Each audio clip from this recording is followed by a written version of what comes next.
ಓಂ ಸಾಯಿರಾಮ್. ಜೀವನದಲ್ಲಿ ಅವಮಾನ ಅನುಭವಿಸುತ್ತಿದ್ದೀರಾ? ಸಾಯಿಬಾಬಾ ನಮಗೆ ಕೆರೆಯಲ್ಲಿ ಅರಳುವ ದೇವರಿಗೆ ಅತ್ಯಂತ ಶ್ರೇಷ್ಠವಾದ ಪ್ರಿಯವಾದ ಕಮಲದಂತೆ ಜೀವನದಲ್ಲಿ ಅವಮಾನದ ಎದುರು ಅರಳಿ ಎಂದು ಇವತ್ತಿಗೂ ಸಹ ಭಕ್ತರಿಗೆ ಅಧ್ಯಾಯ 5 ಮೂಲಕ ಸರಳವಾಗಿ ಹೇಳಿದ್ದಾರೆ. ಕಮಲ ಕೆರೆಯಲ್ಲಿ ಎಷ್ಟೇ ಕೆಸರು ಅತಿ ಹೆಚ್ಚು ನೀರು ಇದ್ದರೂ ಸಹ ಅದು ಭಗವಂತನು ಕೊಡುವ ಅವಕಾಶ. ಸೂರ್ಯ, ಗಾಳಿ ಇದನ್ನಷ್ಟೇ ಬಳಸ್ಕೊಂಡು ಶಾಂತ ರೀತಿಯಿಂದ ತುಂಬ ಚೆನ್ನಾಗಿ ಬೆಳೆಯುತ್ತೆ. ಅದೇ ರೀತಿ ಸಾಯಿಬಾಬಾ ಕೂಡ ನಮಗೆ ಹೀಗೆಯೇ ಇರಿ, ಅವಮಾನ ನಿಂದೆ ಮಾಡುವವರ ಮುಂದೆ ಕಮಲದ ಹೂವು, ಎಲೆ, ಕಾಂಡಗಳ ಹಾಗೆ ಯಾವುದನ್ನು ಅಂಟಿಸಿಕೊಳ್ಳದೆ ಸದಾ ಬಾಬಾರವರ ಧ್ಯಾನದಲ್ಲಿ ಅವರು ಕೊಡುವ ಅವಕಾಶವನ್ನು ಬಳಸಿ ಜೀವನದಲ್ಲಿ ಶ್ರೇಷ್ಠರಾಗಬೇಕು ಎಂಬುದೇ ಈ ಅಧ್ಯಾಯದ ಮೂಲ ತತ್ವ. ಅದನ್ನು ಯಾರು ಶ್ರದ್ಧೆಯಿಂದ ಶ್ರವಣ ಮಾಡುತ್ತಾರೋ ಅಥವಾ ಪಠಣ ಮಾಡುತ್ತಾರೋ ಅವರ ಸಾತ್ವಿಕ ಗುಣಗಳು ಉದ್ಧರಿಸಿ ಬಾಬಾರವರ ಕೃಪೆಗೆ ಅಧ್ಯಾಯ 5. ಈ ಅಧ್ಯಾಯದಲ್ಲಿ ನಂಬಿಕೆ, ಗುರುವಿನ ದರ್ಶನ, ಮಾರ್ಗದರ್ಶನ ಅತಿ ಹೆಚ್ಚು ಮುಖ್ಯ ಜೀವನದಲ್ಲಿ ಎಂಬುದು ಕೂಡ ಉದ್ಗರಿಸುತ್ತದೆ. ಶ್ರೀ ಸಾಯಿಬಾಬಾರವರು ಚಾಂದ್ ಪಾಟೀಲರ ಮದುವೆ ನಿಬ್ಬಣದ ಜೊತೆಯಲ್ಲಿ ಬಂದ ಬಗೆ, ಸುಸ್ವಾಗತ, ಮಹಾಯೋಗಿಗಳ ಸಂಪರ್ಕ, ಅವರ ಉಡಿಗೆ ತೊಡಿಗೆ, ನಿತ್ಯ ಜೀವನ ಪಾದುಕೆಗಳ ಕತೆ, ಮೊಹುದ್ದೀನ್ ರವರೊಡನೆ ಕುಸ್ತಿ, ಅವರ ಜೀವನದ ಬದಲಾವಣೆ, ನೀರನ್ನು ಎಣ್ಣೆಯಾಗಿ ಪರಿವರ್ತಿಸಿದ ಬಗೆ, ಕಪಟ ಗುರು ಜವಾಹರ್ ಅಲಿ. ಈಗ ಚಾಂದ್ ಪಾಟೀಲರ ಮದುವೆ ನಿಬ್ಬಣದ ಜೊತೆಯಲ್ಲಿ ಬಾಬಾರವರು ಶಿರಡಿಗೆ ಹಿಂದಿರುಗಿದುದು. ಚಾಂದ್ ಪಾಟೀಲರ ದೂಪಹಳ್ಳಿಯ ಮಹಮ್ಮದೀಯ ಸಾಹುಕಾರ. ಅವನು ಔರಂಗಾಬಾದಿಗೆ ಪ್ರಯಾಣ ಬೆಳೆಸುವಾಗ ತಮ್ಮ ಕುದುರೆಯನ್ನು ಕಳೆದುಕೊಂಡನು. 2 ತಿಂಗಳು ಕಾಲ ಹುಡುಕಿ ಬಹಳ ಬೇಸತ್ತಿದ್ದನು. ನಿರಾಶನಾಗಿ ಔರಂಗಾಬಾದಿಗೆ ಹಿಂತಿರುಗುತ್ತಿದ್ದಾಗ ದಾರಿಯಲ್ಲಿ ಒಂದು ಮಾವಿನ ಮರದ ಕೆಳಗೆ ಕುಳಿತಿದ್ದ ಫಕೀರನನ್ನು ಕಂಡನು. ಚಾಂದ್ ಪಾಟೀಲನನ್ನು ನೋಡಿದ ಫಕೀರ ಅವನನ್ನು ಕರೆದು ತಾನು ಸೇದುತ್ತಿದ್ದ ಹುಕ್ಕಾವನ್ನು ಅವನಿಗೆ ಕೊಟ್ಟು ವಿಚಾರವೇನೆಂದು ಪ್ರಸ್ತಾಪಿಸಿದನು. ಅವನು ಕುದುರೆಯನ್ನು ಕಳೆದುಕೊಂಡ ಸಮಾಚಾರ ಹೇಳಲು ಫಕೀರನು ಇಲ್ಲಿಯೇ ಹಳ್ಳದ ಬಳಿಗೆ ಹೋಗಿ ನೋಡು, ಅಲ್ಲಿದೆ ಎಂದನು. ಚಾಂದ್ ಪಾಟೀಲನು ಅಲ್ಲಿಗೆ ಹೋಗಿ ನೋಡಲು ತನ್ನ ಕುದುರೆ ಅಲ್ಲಿ ಮೇಯುತ್ತಿರುವುದನ್ನು ಕಂಡು ಆನಂದಭರಿತನಾಗಿ ಈ ಫಕೀರನು ಸಾಮಾನ್ಯನಲ್ಲ ಎಂದು ಯೋಚಿಸಿ ಕುದುರೆಯೊಡನೆ ಫಕೀರನ ಕಡೆಗೆ ಹಿಂತಿರುಗಿ ಬಂದನು. ಅಷ್ಟು ಹೊತ್ತಿಗಾಗಲೇ ಹುಕ್ಕ ತಯಾರಾಗಿತ್ತು. ಆದರೆ ಬಟ್ಟೆ ಒದ್ದೆ ಮಾಡಲು ನೀರು, ಹೊಗೆಸೊಪ್ಪು ಹೊತ್ತಿಸಲು ಬೆಂಕಿಯೂ ಬೇಕಾಗಿದ್ದಿತ್ತು. ಆಗ ಫಕೀರನು ಸಟಕದಿಂದ ನೆಲಕ್ಕೆ ಹೊಡೆದು ಕೂಡಲೇ ಬೆಂಕಿ ಉತ್ಪತ್ತಿಯಾಯಿತು. ಮತ್ತೆ ಸಟಕ ನೆಲಕ್ಕೆ ಹೊಟ್ಟೆಯನ್ನು ಒದ್ದೆ ಮಾಡಿ ಹುಕ್ಕ ಸೇವಿಸಿದನು. ನಂತರ ಚಾಂದ್ ಪಾಟೀಲನಿಗೂ ನೀಡಿದನು. ಇದನ್ನು ನೋಡಿ ಚಾಂದ್ ಪಾಟೀಲನಿಗೆ ವಿಸ್ಮಯವಾಯಿತು. ಅವನು ಫಕೀರನು ತನ್ನ ಮನೆಗೆ ಆಹ್ವಾನಿಸಿ ತನ್ನ ಆದರಾತಿಥ್ಯ ಸ್ವೀಕರಿಸುವಂತೆ ಬೇಡಿಕೊಂಡನು. ಫಕೀರನು ಸಹ ಚಾಂದ್ ಪಾಟೀಲನೊಂದಿಗೆ ಪ್ರಯಾಣ ಮಾಡಿ ಅವನ ಮನೆಯಲ್ಲಿ ಸ್ವಲ್ಪ ದಿನಗಳು ಕಾಲ ಉಳಿದಿದ್ದನು. ನಂತರ ಚಾಂದ್ ಪಾಟೀಲನ ಮನೆಯಲ್ಲಿ ಮದುವೆ ನಿಶ್ಚಯವಾಯಿತು. ಆ ದಿಬ್ಬಣದ ಜೊತೆಗೆ ಫಕೀರನು ಶಿರಡಿಗೆ ಬಂದನು. ಫಕೀರನಿಗೆ ಸಾಯಿ ಎಂಬ ಹೆಸರು. ಮದುವೆ ನಿಬ್ಬಣದವರು ಖಂಡೋಬ ದೇವಸ್ಥಾನದ ಬಳಿ ಇದ್ದ ಭಗತ್ ಮಾಳಸಾಪತಿಯವರ ಹೊಲದ ಬಳಿ ಬಂದರು.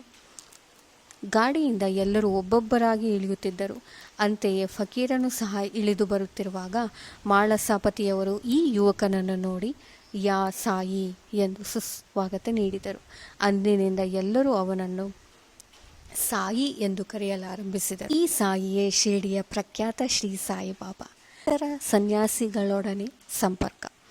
ಸಾಯಿಬಾಬಾರವರು ಮಸೀದಿಯಲ್ಲಿ ವಾಸಿಸುತ್ತಿದ್ದರು. ದೇವಿದಾಸ ಎಂಬ ಸಾಧುವು ಬಹಳ ದಿನಗಳಿಂದ ಶಿರಡಿಯಲ್ಲಿಯೇ ಇದ್ದನು. ಬಾಬಾರವರಿಗೆ ಅವರ ಸಂಘ ಸಮ್ಮತವೆನಿಸಿತ್ತು. ಆದುದರಿಂದ ಕೆಲವು ಕಾಲ ಅವರೊಡನೆ ಮಾರುತಿ ದೇವಸ್ಥಾನದಲ್ಲಿ ಇದ್ದರು. ನಂತರ ಕೆಲವು ಕಾಲ ಒಂಟಿಯಾಗಿ ಇದ್ದರು. ಆಮೇಲೆ ಜಾನಕಿದಾಸ ಎಂಬ ಸಾಧುವು ಬಂದರು. ಬಾಬಾರವರು ಅವರೊಡನೆಯೇ ಸಂಪರ್ಕ ಬೆಳೆಸಿ ಇಬ್ಬರೂ ಈ ಎಲ್ಲ ಕಡೆಗೆ ಹೋಗುತ್ತಿದ್ದರು. ಗಂಗಾಗೀರ ಎಂಬ ಸಾಧುವಿನೊಡನೆಯೂ ಸಂಪರ್ಕ ಬೆಳೆಸಿದ್ದರು. ಗಂಗಾಗೀರವರು ಮೊದಲು ಬಾಬಾರವರೇ ಸ್ವತಃ ತೋಟಕ್ಕೆ ನೀರು ಎರೆಯುತ್ತಿರುವುದನ್ನು ನೋಡಿ ಆಶ್ಚರ್ಯಚಕಿತರಾಗಿ ಇಂಥೆಂದು ಹೇಳಿದರು. ಇವನು ಸಾಮಾನ್ಯನಲ್ಲ, ಶಿರ್ಡಿಯ ಅದೃಷ್ಟವೇ ಸರಿ ಎಂದೂ ಸಹ ಹೇಳಿದರು. ಇದೇ ರೀತಿ ಅಕ್ಕಲಕೋಟೆಯ ಮಹಾರಾಜ ಶಿಷ್ಯರಾದ ಆನಂದ ಮಠದ ಆನಂದನಾಥ ಎಂಬ ಸಾಧುವು ಸಹ ಶಿರ್ಡಿಗೆ ಬಂದಿದ್ದರು. ಅವರು ಸಹ ಸಾಯಿಬಾಬಾರವರನ್ನು ನೋಡಿ ಇದು ಮೂಲ್ಯ ರತ್ನ, ಇವರು ಸಾಮಾನ್ಯ ಮನುಷ್ಯರಲ್ಲ, ನೀವು ಇದನ್ನೇ ಮುಂದೆ ಮನಗಾಣುವಿರಿ ಎಂದು ಹೇಳಿ ಏವಲ ಗ್ರಾಮಕ್ಕೆ ಹಿಂತಿರುಗಿದರು. ಈ ನುಡಿಗಳೆಲ್ಲವೂ ಶ್ರೀ ಸಾಯಿಬಾಬಾರವರು ತರುಣನಾಗಿದ್ದಾಗಿನ ಮಾತುಗಳು. ಈ ಭಾಗದಲ್ಲಿ ಶ್ರೀ ಸಾಯಿಬಾಬಾ ನಾವು ಇತರರೊಡನೆ ಹೇಗೆ ಸಂಪರ್ಕ ಹೊಂದಬೇಕು ಜೀವನದ ಏಳಿಗೆಗೆ ಎಂಬುದನ್ನು ಸ್ಪಷ್ಟವಾಗಿ ತಿಳಿಸಿದ್ದಾರೆ. ನಂತರ ಬಾಬಾರವರ ದೈನಂದಿನ. ಚಿಕ್ಕ ವಯಸ್ಸಿನಿಂದಲೇ ಬಾಬಾರವರು ತಲೆ ಬೆಳೆಸಿದ್ದರು. ಎಂದೂ ಆಯುಷ್ಕರ್ಮ ಮಾಡಿಸಿರಲಿಲ್ಲ. ಜಟ್ಟಿಯ ಹಾಗೆ ಉಡುಪು ಧರಿಸುತ್ತಿದ್ದರು. ರಹತಾಕ್ಕೆ ಹೋದಾಗ ಅಲ್ಲಿಂದ ಚೆಂಡು, ಜಾಯಿ ಮತ್ತು ಜೂಯಿ ಎಂಬ ಹೂವಿನ ಗಿಡಗಳನ್ನು ತಂದು ನೆಟ್ಟು ನೀರೆರೆದು ಬೆಳೆಸುತ್ತಿದ್ದರು. ಶಿಷ್ಯನಾದ ವಾಮನನ್ನು ತಂದು ಕೊಡುತ್ತಿದ್ದನು. ಬಾಬಾರ ಸಾಯಂಕಾಲವಾದ ನಂತರ ಮಣ್ಣಿನ ಮಡಿಕೆಗಳು ಒಡೆದು ಹೋಗುತ್ತಿದ್ದವು. ಅದೇ ಹಸಿ ಮಣ್ಣಿನಿಂದ ಮಾಡಲ್ಪಟ್ಟಿದ್ದುದರಿಂದ ಮಾರನೇ ದಿನ ಒಡೆದು ಹೋಗುತ್ತಿತ್ತು. ಮರುದಿನ ವಾಮನ ತಾತ್ಯ ಪುನಃ 2 ಮಡಿಕೆಗಳನ್ನು ತಂದಿಡುತ್ತಿದ್ದನು. ಈ ರೀತಿ ಸುಮಾರು ವರ್ಷಗಳ ಪರಿಶ್ರಮದಿಂದ ಈ ನಿವೇಶನದಲ್ಲಿಯೇ ಬಾಬಾರವರ ಮಹಾಸಮಾಧಿ ಮಂದಿರ ನಿರ್ಮಾತವಾಗಿದೆ. ಬಾಬಾ ತಮ್ಮ ಜೀವಿತ ಕಾಲದಲ್ಲಿ ಪ್ರಕೃತಿ ಮಾತೆಯನ್ನು ಹೇಗೆ ಪೂಜಿಸಬೇಕು, ಹೇಗೆ ಪ್ರೀತಿಸಬೇಕು, ಹೇಗೆ ಆರಾಧಿಸಬೇಕು ಎಂಬುದನ್ನೇ ದೈನಂದಿನ ಅವರ ಕಾರ್ಯಗಳಲ್ಲಿ ನಮಗೆ ತೋರಿಸಿದ್ದಾರೆ. ಬೇವಿನ ಮರದ ಬುಡದಲ್ಲಿರುವ ಪಾದುಕೆಗಳು. ಅಕ್ಕಲಕೋಟೆಯ ಮಹಾರಾಜರ ಭಕ್ತ ಬಾಯಿ ಕೃಷ್ಣಾಜಿ ಅಲಿಭಾಗಕರ ಅವರು ತಮ್ಮ ಗುರುವಿನ ಫೋಟೋ ಒಂದನ್ನಿಟ್ಟುಕೊಂಡು ಪೂಜಿಸುತ್ತಿದ್ದರು. ಒಂದು ದಿನ ಅಕ್ಕಲಕೋಟೆಗೆ ಹೋಗಿ ಗುರುಗಳ ಪಾದದರ್ಶನ ಮಾಡಬೇಕೆಂದು ಮನಸ್ಸಿನಲ್ಲಿ ಸಂಕಲ್ಪ ಮಾಡಿಕೊಂಡರು. ಆದರೆ ಅಲ್ಲಿಗೆ ಹೋಗುವ ಮುನ್ನವೇ ಅಕ್ಕಲಕೋಟೆ ಮಹಾರಾಜರು ಕನಸಿನಲ್ಲಿ ಕಾಣಿಸಿಕೊಂಡು, ಈಗ ನನ್ನ ವಿಶ್ರಾಂತಿ ಸ್ಥಳ ಶಿರಡಿ, ನೀನು ಅಲ್ಲಿಗೆ ಬಂದು ಪೂಜೆ ಮಾಡು ಎಂದರು. ಆಗ ಅವರು ತಮ್ಮ ನಿರ್ಧಾರ ಮಾರ್ಪಡಿಸಿಕೊಂಡು ಶಿರ್ಡಿಗೆ ಬಂದು ಅಲ್ಲಿ 6 ತಿಂಗಳು ನೆಲೆಸಿ ಶ್ರೀ ಬಾಬಾರವರ ಸೇವೆ ಮಾಡಿದರು. ಈ ಸ್ಮಾರಕವಾಗಿ ಭಾಯಿ ಕೃಷ್ಣಾಜಿ ಅವರು ಪಾದುಕೆಗಳನ್ನು ತಯಾರಿಸಿ ಅಲ್ಲಿ ಪ್ರತಿಷ್ಠಾಪನೆ ಮಾಡಿದರು. ಇದು ನಡೆದದ್ದು ಸುಮಾರು 1912ರಲ್ಲಿ. ಪೂಜೆ ಮಾಡಲು ಒಬ್ಬ ಬ್ರಾಹ್ಮಣನನ್ನು ನೇಮಿಸಿದರು. ಅದರ ಮೇಲ್ವಿಚಾರಣೆ 1912ರಲ್ಲಿ ಡಾಕ್ಟರ್ ರಾಮರಾವ್ ಕೊಠಾರೆ ಎಂಬುವರ ಬಾಬಾರವರ ದರ್ಶನ ಪಡೆಯಬೇಕೆಂದು ಶಿರ್ಡಿಗೆ ಬಂದರು. ಅವರ ಕಾಂಪೌಂಡರ ಮತ್ತು ಸ್ನೇಹಿತರಾದ ಶ್ರೀ ಭಾಯಿ ಕೃಷ್ಣಾಜಿ ಅಲಿಭಾಗಕರವರು ಅವರೊಡನೆ ಬಂದಿದ್ದರು. ಕಾಂಪೌಂಡರ್ ಬಾಯಿ ಕೃಷ್ಣಾಜಿ, ಶ್ರೀ ಸಗುಣ ಮೇರು ನಾಯ್ಕ, ಶ್ರೀ ಜಿ.ಕೆ. ದೀಕ್ಷಿತ ಅವರು ಕಥೆಯ ಪೂರ್ಣ ವಿವರ ರೀತಿ ಇದೆ. ಸ್ನೇಹಿತರುಗಳಾಗಿದ್ದರು. ಇವರು ಕೂಡಿ ಅನೇಕ ವಿಚಾರಗಳನ್ನು ಪ್ರಸ್ತಾಪಿಸುತ್ತಿರುವಾಗ ಸಾಯಿಬಾಬಾರವರು ಮೊದಲು ಶಿರ್ಡಿಗೆ ಬಂದ ಗುರುತಿಗಾಗಿ ಪವಿತ್ರವಾದ ಬೇವಿನ ವೃಕ್ಷದ ಕೆಳಗೆ ಒಂದು ಸ್ಮಾರಕವನ್ನು ನಿರ್ಮಿಸಬೇಕೆಂದು ನಿಶ್ಚಯಿಸಿದರು. ಸ್ಮಾರಕದ ಸಂಕೇತ ಪಾದುಕೆಗಳೆಂದು ತೀರ್ಮಾನಿಸಿ ಅವುಗಳನ್ನು ಒಂದು ಶಿಲೆಯಲ್ಲಿ ಮಾಡಿಸಬೇಕೆಂದು ನಿರ್ಧಾರಕ್ಕೆ ಬಂದರು. ಕೊಠಾರಿಯವರು ಸ್ನೇಹಿತರಾದ ಕಾಂಪೌಂಡರ್ ಅವರು ಈ ವಿಚಾರವನ್ನು ಡಾಕ್ಟರ್ ರಾಮರಾವ ಕೊಠಾರಿಯವರಿಗೆ ತಿಳಿಸಿದರೆ ಅವರು ಒಳ್ಳೆಯ ಪಾದುಕೆಗಳನ್ನು ಮಾಡಿಸುತ್ತಾರೆಂದು ಹೇಳಿದರು. ಸರ್ವರು ಸಮ್ಮತಿಸಿದ ನಂತರ ಡಾಕ್ಟರ್ ಕೊಠಾರಿಯವರಿಗೆ ಈ ವಿಷಯ ತಿಳಿಸಿದರು. ಅವರೇ ಸ್ವತಃ ಶಿರ್ಡಿಗೆ ಬಂದು ತಾವು ಹಾಕಿದ ಯೋಜನೆಯ ನಕಲನ್ನು ಶ್ರೀ ಉಪಾಸನಿ ಮಹಾರಾಜರವರಿಗೆ ತೋರಿಸಿ ಅದಕ್ಕೆ ಅವರು ಕೆಲವು ತಿದ್ದುಪಡಿಗಳನ್ನು ಸೂಚಿಸಿದರು. ಅದರಲ್ಲಿ ಕಮಲ ಪುಷ್ಪವನ್ನು ಕೆತ್ತಿ ಶಂಖ ಮತ್ತು ಚಕ್ರ ಇತ್ಯಾದಿಗಳನ್ನು, ಬೇವಿನ ಮರದ ಶ್ರೇಷ್ಠತೆ ಮತ್ತು ಬಾಬಾರವರ ಮಹಿಮೆಯನ್ನು ಕುರಿತಾದ ಶ್ಲೋಕವನ್ನು ಕೆತ್ತಿಸಲು ಸಲಹೆ ನೀಡಿದರು. ತದಾನಿಂಬ ವೃಕ್ಷಸ್ಯ ಮೂಲಾದಿವಾಸಾತ್ ಸುಧಾಸ್ರಾವಿಣಾತಿಥ್ಯಮಪ್ಯ ಪ್ರಿಯಂತಂ ತರುಂ ಕಲ್ಪವೃಕ್ಷಾಧಿಕಂ ಸಾಧಯಂತಂ ನಮಾಮೀಶ್ವರಂ ಸದ್ಗುರುಂ ಸಾಯಿನಾಥಂ. ಅರ್ಥ: ದೇವ, ಕಲ್ಪವೃಕ್ಷಕ್ಕೂ ಮಿಗಿಲಾದ ಈ ಬೇವಿನ ಮರದ ಬುಡದಲ್ಲಿ ಅಮೃತವು ಸುರಿಯುವಂತೆ ಮಾಡಿರತಕ್ಕ ಪರಮೇಶ್ವರನೇ ನೀನಾಗಿರುವೆ. ನಿನಗೆ ನಮಸ್ಕಾರಗಳು. ಪ್ರತಿಷ್ಠಾಪಿಸಬೇಕೆಂದು ತಿಳಿಸಿ ಸಕಲ ರಾಜ್ಯ ಮರ್ಯಾದೆಗಳ ಖಂಡೋಬ ದೇವಸ್ಥಾನದಿಂದ ದ್ವಾರಕಾಮಾಯಿಗೆ ತಂದರು. ಬಾಬಾರವರು ಅವುಗಳನ್ನು ಸ್ಪರ್ಶಿಸಿ, ಇವು ಆ ಪರಮಾತ್ಮನ ಚರಣಾರವಿಂದಗಳು, ಇವುಗಳನ್ನು ಬೇವಿನ ಮರದ ಎಲೆಯನ್ನು ಒಪ್ಪಿಕೊಂಡು ಅದೇ ರೀತಿ ಪಾದುಕೆಗಳನ್ನು ಮಾಡಿಸಿ ಮುಂಬಯಿಯ ಕಂಪೌಂಡರ್ ರವರೊಡನೆ ಶಿರಡಿಗೆ ಕಳುಹಿಸಿದರು. ಬಾಬಾರವರು ಅವುಗಳನ್ನು ಶ್ರಾವಣ ಶುದ್ಧ ಪೂರ್ಣಿಮೆಯ ದಿನ ಪ್ರತಿಷ್ಠಾಪಿಸಿ ಎಂದರು. ಇದಕ್ಕೆ ಹಿಂದಿನ ದಿನ ಮುಂಬಯಿಯ ಪ್ರಸ್ತಾಶ್ ಸೇಠ ಎಂಬುವರು 25 ರು ಕಳುಹಿಸಿದ್ದರು. ಬಾಬಾರವರು ಅವುಗಳನ್ನು ಪಾದುಕಾ ಪ್ರತಿಷ್ಠಾಪನೆಗೆ ಅದರ ಜೊತೆಗೆ ಚಂದಾ ಹಣದಿಂದ 75 ರೂಗಳನ್ನು ಸೇರಿಸಿ ಒಟ್ಟು 100 ರೂಗಳನ್ನು ಸಮಾರಂಭಕ್ಕೆ ಉಪಯೋಗಿಸಲಾಯಿತು. ಮೊದಲು 5 ವರ್ಷಗಳವರೆಗೆ ಶ್ರೀ ದೀಕ್ಷಿತರು, ನಂತರ ಲಕ್ಷ್ಮಣ ಕಾಚೇಶ್ವರರು ಪೂಜಾ ವಿಧಿಗಳು ನೆರವೇರಿಸುತ್ತಿದ್ದರು. ಮೊದಲು 5 ವರ್ಷಗಳ ದೀಪದ ಖರ್ಚಿಗೋಸ್ಕರ ಡಾಕ್ಟರ್ ಕೊಠಾರೆಯವರು ಪ್ರತಿ ತಿಂಗಳು 3 ರು ಕಳುಹಿಸುತ್ತಿದ್ದರು ಮತ್ತು ಶ್ರೀ ಸಗುಣ ಮೇರು ನಾಯಕ ವಹಿಸಿಕೊಂಡರು. ನಂತರ ನಾನಾ ಚೋಪಾದರವರಿಂದ ಪೂಜೆಯು ಶ್ರೀ ಸಗುಣ ಮೇರು ನಾಯಕ ಅವರಿಂದ ಪ್ರತಿದಿನ ಸಾಯಂಕಾಲ ನೈವೇದ್ಯ ಅರ್ಪಣೆ ಮತ್ತು ಆರತಿಯು ನಡೆಯಹತ್ತಿದವು. ಭಾಯಿ ಕೃಷ್ಣಾಜಿಯವರು ಮೊದಲು ಅಕ್ಕಲಕೋಟೆ ಮಹಾರಾಜರ ಭಕ್ತರಾಗಿದ್ದರು. ಪಾದುಕಾ ಪ್ರತಿಷ್ಠಾಪನಾ ಸಂದರ್ಭದಲ್ಲಿ ಶಿರಡಿಗೆ ಬಂದರು. ಬಾಬಾರವರ ದರ್ಶನ ಪಡೆದು ಅಕ್ಕಲಕೋಟೆಗೆ ಪ್ರಯಾಣ ಮಾಡಬೇಕೆಂದಿದ್ದರು. ಬಾಬಾರವರ ಅನುಮತಿ ಬೇಡಿದರು. ಆಗ ಬಾಬಾರವರು, ಅಕ್ಕಲಕೋಟೆಯಲ್ಲಿ ಏನಿದೆ, ಅಲ್ಲಿಗೆ ಏಕೆ ಹೋಗಬೇಕು? ಅಲ್ಲಿಯ ಮಹಾರಾಜನು ನಾನೇ ಇಲ್ಲಿದ್ದೇನೆ ಎಂದರು. ಇದನ್ನು ಕೇಳಿ ಬಾಯಿ ಕೃಷ್ಣಾಜಿಯವರು ಅಕ್ಕಲಕೋಟೆಗೆ ಹೋಗುತ್ತಿದ್ದರು. ಸಾಯಿಬಾಬಾರವರು ನಮ್ಮ ಎಲ್ಲ ಸದ್ಗುಣಗಳನ್ನು ಪ್ರೋತ್ಸಾಹಿಸಿ ಪ್ರತಿಯೊಂದನ್ನು ಸಹ ಅವರೇ ನೋಡಿಕೊಳ್ಳುತ್ತಾರೆ. ನಮ್ಮ ಜೀವನದ ಶ್ರೇಷ್ಠತೆಗೂ ಕೂಡ ನಮ್ಮೊಂದಿಗೆ ಹೆಜ್ಜೆ ಹಾಕುತ್ತಾರೆ ಎಂಬುದನ್ನೇ ಅವರು ಈ ಭಾಗದಲ್ಲಿ ನಿದರ್ಶಿಸಿದ್ದಾರೆ. ಮೊಹಿದ್ದೀನ್ ತಾಂಬೋಳಿಯವರೊಡನೆ ಕುಸ್ತಿ ಮತ್ತು ಅವರ ಜೀವನದಲ್ಲಿ ಬದಲಾವಣೆ. ಶಿರಡಿಯಲ್ಲಿ ಮೊಹಿದ್ದೀನ್ ತಾಂಬೋಳಿ ಎಂಬ ಜಟ್ಟಿ ಇದ್ದನು. ಕೆಲವು ವಿಷಯಗಳಲ್ಲಿ ಬಾಬಾರವರಿಗೂ ಅವನಿಗೂ ಒಮ್ಮತವಾಗದೆ ಇಬ್ಬರು ಕುಸ್ತಿ ಮಾಡಿದರು. ಬಾಬಾರವರು ಸೋತರು. ಅಂದಿನಿಂದ ಬಾಬಾರವರು ತಮ್ಮ ದೈನಂದಿನ ಉಡುಪನ್ನು ಬದಲಾಯಿಸಿದರು. ಒಂದು ಆಸನಕ್ಕೆ ಗೋಣಿ ಚೀಲವನ್ನು ಉಪಯೋಗಿಸಲು ಆರಂಭ ಮಾಡಿದರು. ಯಾವಾಗಲೂ ತೃಪ್ತಿಯಿಂದ ಇರುತ್ತಿದ್ದರು. ಯಾವಾಗಲೂ ದೊರೆತನಕ್ಕಿಂತ ಬಡತನವೇ ಮೇಲು. ದೇವರು ಮೊದಲು ಬಾಬಾರವರು ವಿಶೇಷವಾಗಿ ಜನರೊಡನೆ ಸೇರುವುದಾಗಲಿ ಮಾತನಾಡುವುದಾಗಲಿ ಮಾಡುತ್ತಿರಲಿಲ್ಲ. ಪ್ರಶ್ನಿಸಿದಾಗ ಮಾತ್ರ ಉತ್ತರ ಮಾಡುತ್ತಿದ್ದರು.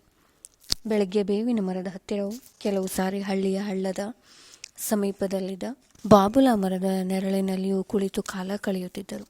ಮಧ್ಯಾಹ್ನದ ಹೊತ್ತು ಕೆಲವು ದಿನ ನೀಮ್ಗಾಂವ್ಗೆ ಹೋಗುತ್ತಿದ್ದರು. ಅಲ್ಲಿ ತ್ರಿಭಂಕಜಿ ಢೇಂಗಳಿಯವರ ಮನೆಗೆ ಹೋಗುತ್ತಿದ್ದರು. ಬಾಬಾರವರು ಬಾಳಾ ಸಾಹೇಬರಲ್ಲಿ ಬಹಳ ಪ್ರೀತಿ ಇಟ್ಟಿದ್ದರು. ಅವರ ಕಿರಿಯ ಸಹೋದರರಾದ ನಾನಾ ಸಾಹೇಬರಿಗೆ 2ನೇ ಮದುವೆಯಾದರೂ ಸಹ ಸಂತಾನ ಪ್ರಾಪ್ತಿ ಇರಲಿಲ್ಲ. ಬಾಬಾ ಸಾಹೇಬರು ಬಾಬಾರವರ ದರ್ಶನ ಪಡೆಯುವಂತೆ ತಮ್ಮ ಸಹೋದರನನ್ನು ಕೇಳಿಕೊಂಡರು. ಬಾಬಾರವರ ದರ್ಶನ ಲಾಭದಿಂದ ಮತ್ತು ಕೃಪೆಯಿಂದ ಅವರಿಗೆ ಪುತ್ರ ಸಂತಾನ ಪ್ರಾಪ್ತಿಯಾಯಿತು.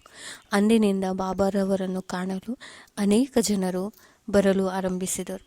ಅವರ ಕೀರ್ತಿಯು ಅಹಮದ್ ನಗರವನ್ನು ಮುಟ್ಟಿತು. ಆಗ ನಾನಾ ಸಾಹೇಬ ಚಾಂದೋರ್ಕರ ಮತ್ತು ಕೇಶವ ಚಿದಂಬರ ಮುಂತಾದವರು ಶಿರಡಿಗೆ ಬರುವಂತಾಯಿತು. ಹಗಲಿನಲ್ಲಿ ಬಾಬಾರವರನ್ನು ಭಕ್ತರು ಎಡಬಿಡದೆ ಮುತ್ತಿಕೊಳ್ಳುತ್ತಿದ್ದರು. ರಾತ್ರಿ ಹೊತ್ತು ಅವರು ದ್ವಾರಕಾಮಾಯಿಯಲ್ಲಿ ನಿದ್ರಿಸುತ್ತಿದ್ದರು.